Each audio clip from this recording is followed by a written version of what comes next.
Three, two, one.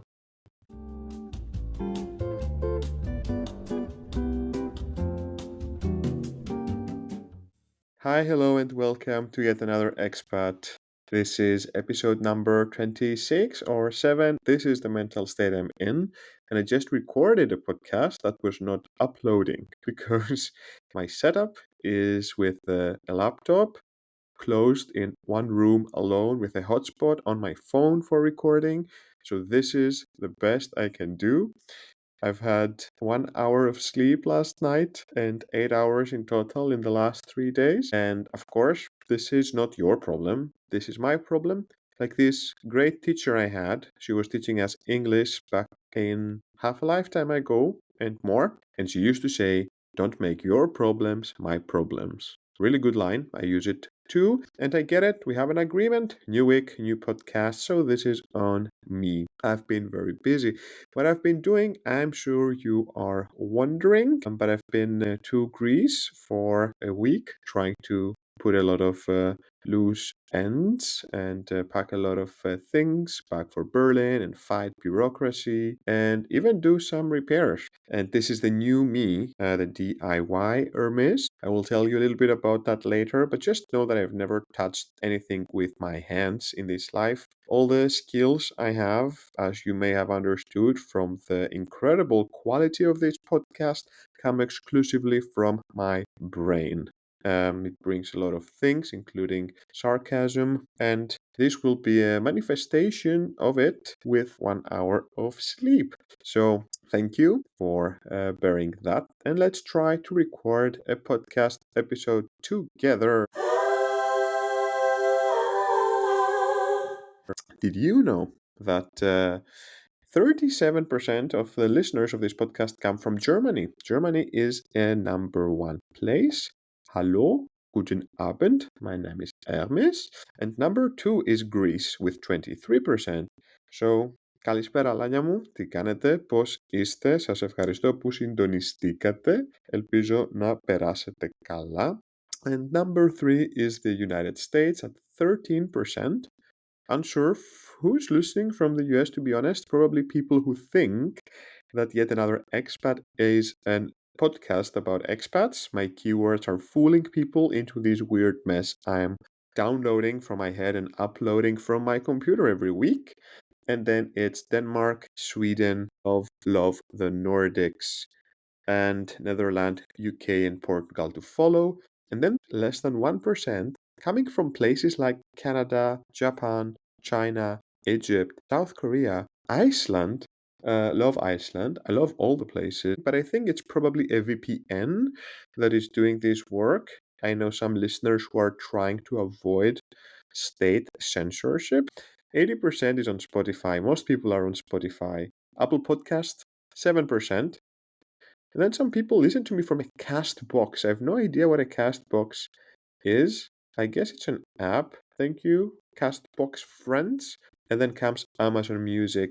I know you don't exactly care about this, but let's just throw some numbers. 60% of you are 28 to 34, which is not a big surprise. And then 32% are 35 to 44, which puts these two groups together at 92% of the listeners, which is great because that gives me some comfort in you understanding what it means when I say that life is so busy. Geez, after 30, no one really told you how busy it would get.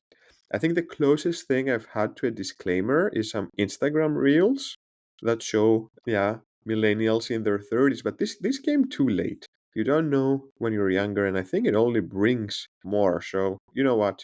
Come at me, life. I will still be able to try and do everything, even if I'm closed in a closet with my laptop and the hotspot trying to make this podcast work. Because why not? But enough with this. Let me tell you a few things.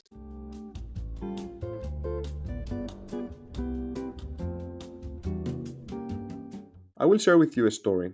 And that story has to do with something I experienced while going to fly. I flew to Greece and I've been flying back and forth, Greece and Germany, and some with work. So I've shared this before. I'm not proud about it, but I am a gold member in my airline. And what I do with that is one thing. I eat at the lounges, okay? This is why I try to become gold, and now that I am, this is exclusively my gold like activity. I'm a gold eater, and it's the best thing I can do to stick it to the system. The more I can eat at the lounges, the more I feel I'm sticking it to the system. So this is something that happens. I shared in the previous podcast types of people I meet at the lounge, from the businessman that I want to hack their phones with a fake hotspot to know what they're doing, to the famous people that you can see they are celebrities, to the quiet ones and the programmers. I'm the kind of person you don't think they should be in there because they put so much food in their plates that you can tell that there is some sort of a deficiency there. Like something is missing. Is that dignity and self-respect? Maybe. But in any case, I have a golden pass, so I was in the Berlin airport going to Athens, and I hadn't flown for some time, and I forgot that I am gold, and I only remembered when I was already going towards the gate. Now I say that because I didn't go to the airport in advance to enjoy the meal, so I didn't have that much time. But I still thought free food is always worth a try. Let's see where the lounge is. And I go to an information desk and I ask, "Hey, where is the lounge?" And they tell me it's 15 minutes walking right. Then I ask where my gate is, and they say about 20-minute walkings left. I was at the very last gate of the airport. Now, 20 plus 15 make a 35. That's a long time to walk. But I was marginal on time, and I see these golf carts that you can drive. Um, and the information lady asks me, "Do you have a Dragon Pass?" And I say, "Excuse me?" She says, "Do you have a Dragon Pass?" And I'm like, "Am I hearing this correctly?" What do you think I am, Yu-Gi-Oh? Do you think I'm Harry Potter? If I have a what? A Dragon Pass. Is this Skyrim? And I said, "No, I don't have a Dragon Pass." And said, "Oh, okay, because if you did, then you could get the ride, basically." And I left confused and walking fast to go to the lounge, and I arrived. It's called the Senator's Business Lounge. Like that name, I thought this is it. I'll get the views, I'll get the best food, it will be amazing. Let me tell you, Berlin, Lufthansa Senator's Business Lounge, it only had pizza. It seriously only had pizza. I was so disappointed. How can you name your lounge a Senator's Lounge and feed them pizza? Who is the senator that eats pizza? And yes, it had all of the drinks and all of the wines, and maybe this is what senators do, but seriously, the food that it had there, that's like a teenage kid wet dream. It just had pizza and donuts and unlimited drinks. So I was disappointed, but of course, I ate as much as I could. So I did that, I did my role, and then I wanted to try and get that shuttle. I wanted to try and get that car to drive me. It's like, it's a service for some, but not for me. I don't have a Dragon Pass, whatever that is. So I went to the lounge people and I worked my way through. I did a little bit of social engineering. Because apparently, if you were flying with a specific airline like Lufthansa, then you could take that car. I also learned that it leaves every 20 minutes. So I timed my time. And there I was down there at the right time, ready to take that cart. It has a driver, and the driver is dressed like an old elevator assistant from back in the day in the US. Like he had that hat on and the full-on attire. I don't know why. And he looked at me and he said, "You're not Lufthansa and you don't have a Dragon Pass." And I said, "I just said my thing, okay?" And it worked. He said, "Okay, sit here. If no one else comes, then we go, because that thing can fit 6 people and leaves every 20 minutes." So there I am, waiting. The time is up. No one comes. I'm the only person on this golf cart, and he starts driving. And I thought, this is it. I am doing it. I'm sticking it to the system so much. I'm getting all the treatment I should not be getting, and I don't have to walk, and I just ate. That like life is perfect. Um, I've never done this before. I feel like Queen Elizabeth wanting to salute people, and then it happens. This person, as he's driving, he starts ringing a bell. he starts ringing a bell to people that are in front to get the fuck away. And that makes me so embarrassed. I never thought of that. This car also had like a rotating siren light, like a rotating light that it had no sound, but it would still catch a lot of attention.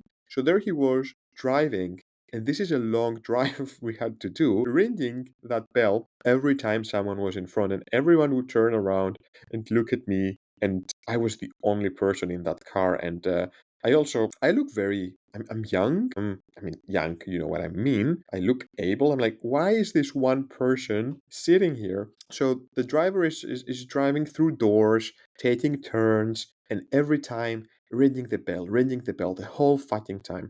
And I am dying inside. I'm only looking down. What I thought will be just the epitome of my social engineering and just a bit of hacking, getting a bit faster where I want to go, it has turned into the ultimate embarrassment. I feel like I'm Queen Elizabeth being paraded around. I have my chauffeur who is ringing that bell to everyone so they see me and they get out of the way. I'm the only person sitting in that big car with all these seats. And when you hear that bell, you turn around. You're like, who is ringing a bell? So there I am. I was looking down the entire. And as he's driving, ringing that bell, at some point people are not moving. And apparently it had a horn as well. So he starts honking at people, which is so aggressive. I was getting annoyed on their behalf that someone is honking at them at the airport. And that's when I realized that the bell he had was like his lightweight option to take people away. Maybe he even got it out of his pocket and was ringing it. Maybe it was not part of the equipment, but he thought it's better to start with the bell and then bring the honk.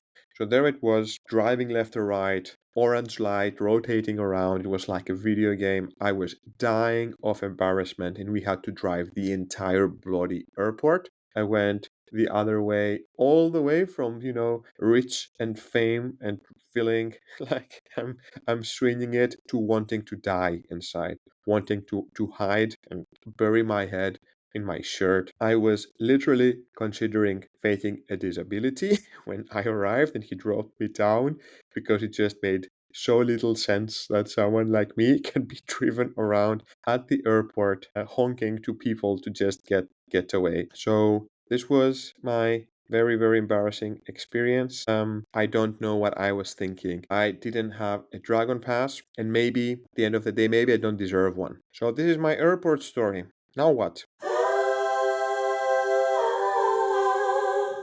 Now I will give you a tip for procrastination.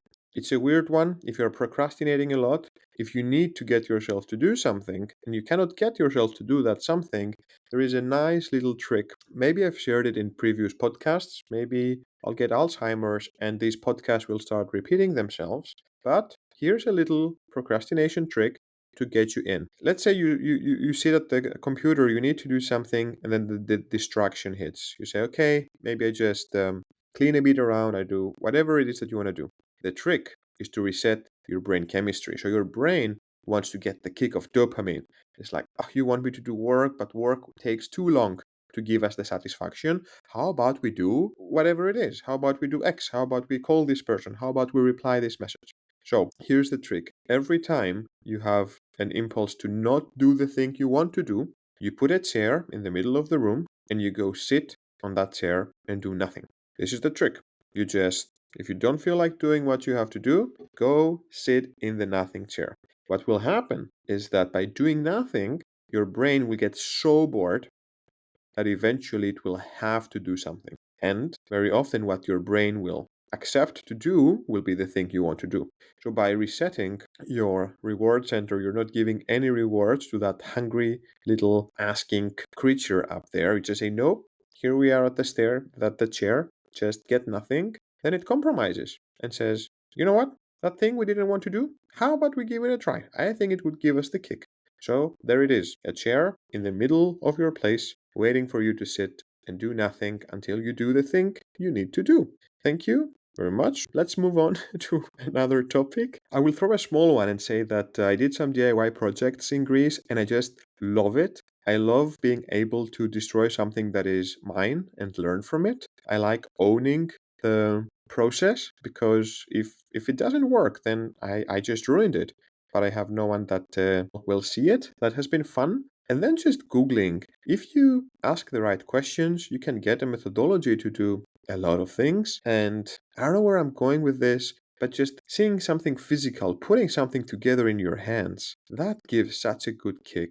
And most of the times, the things that need to be done, there is a lot of tools. There are tools in place that make your life easy. My poor brother the other day assembled an entire bed with a screwdriver. And he did it because he's hardcore, but oh my god, is that a drag. If you just have an automatic screwdriver, life becomes so much more fun. You just zoom, zoom, zoom. You feel like I don't know, it just feels good. And there are so many of these tools. I had to get the rust out of something metal, and I tried spraying it and then rubbing it with paper, and then I thought maybe I can rub it with something better, so maybe I rub it with some, how do you call that? Like the wire thing. And then I thought, wait a minute, I have a drill. I have a automatic screwdriver. Maybe I can put something in the front, and that will do the moves for me instead of having to brush like a maniac. And guess what? You can just put an iron brush accessory on top of a screwdriver, an electronic one like a drill, and then you just press the thing and it spins. And yeah, I don't know where I'm going with this, but if you're someone like me that has zero skills and you still want to do something, take it one step at a time, get the right tools, and yeah, things happen. Yeah, that's a motivational talk. Things happen. What a great one. Thank you, Ermish. Jumping, because this is what my brain is doing, and I will probably fall asleep soon. Things that happen in Greece, we have this amazing thing where the Oscars, the Greek submission for the Oscars has been shit show. It descended into chaos, and at the end, every film withdrew because the process was so bad, and only one film remained to be voted, which makes it automatically the one that they put. The committee members have been resigning. And what happened is that the government announced the committee for putting together the Oscar nominations. Every country does it a bit differently. We have the Academy of Cinema in Greece, but they don't get to decide. It's the ministry that puts a temporary group of scholars and art and whatever people every year, and that committee puts the movie forward. Now, for this year, they announced the committee, they sent them the emails and the communications and the links to go watch all of the movies, and then a few days later, they just withdrew that. They said that someone made a mistake and they replaced the entire committee with a much more conservative committee, which is all of them are lawyers. Like none of them is even a critic. From that new committee, there was an actor who resigned, and they asked him, why did you announce a committee and then replace the entire committee and withdraw the process? And they didn't have a good excuse. They said that one employee made one mistake that somehow invited an entire committee and sent all the emails and all the verified links just to then roll everything back a few days later. Some say that this might have to do because one of the movies that would most likely be the one that the committee would bring is called Animals, which is a movie that talks about the touristic sector and how it is to work there in Greece, how difficult and shitty and horrible it is, which someone might say that might damage the precious product, the only product that Greece has at the moment, besides my podcast, which is tourism and squeezing every little drop of anyone working there in that sector. Anyway, go have a look at it. The Greek Oscar nomination fiasco is one to check. Now, I will wrap it up, and I hope this hasn't been too chaotic, with the news of a startup that says that it will use huge space mirrors to sell sunlight. Like, their actual idea is to send some satellites with some huge mirrors, and somehow from your phone you can just order a bit of sunlight, and they will turn the mirrors and bring the sunlight to you. So, how about that? If you're not fan of the dark, then you can buy some nighttime sunlight. The whole thing is completely ridiculous but gained a lot of traction. The idea is pretty fun, even though the company has no plans around space travel whatsoever. They don't know how much it will cost, they don't know when they will do it, but it has hit the news. If they try to do it, it will be just like ordering a death ray. Maybe you don't even order it for yourself. Maybe you can just gift a bit of sunlight to someone. Maybe you can even do it to your enemies, like fuck your friends and your amore. Just find someone you hate and just order that sunlight to be reflected right in their window. I will start aiming sunlight at Elon Musk's house to wake him up all the time. That will be fun, and it's called the opaque company Reflect Orbital. So they're taking applications. If you want to reserve a spot of light, that's your way to do it. Reflect Orbital. If they manage to do this, it will be so fun. And yeah, destroying ecosystems and all that, but who cares? Let's put giant mirrors in space and reflect sunlight. We can next pay for oxygen, or maybe we just pay for darkness. Maybe you just get that light, and the same company allows you to pay to get your darkness back. Why not? The world is a fascinating place, and my mind is as well. Thank you for bearing with it for this past 20 something minutes.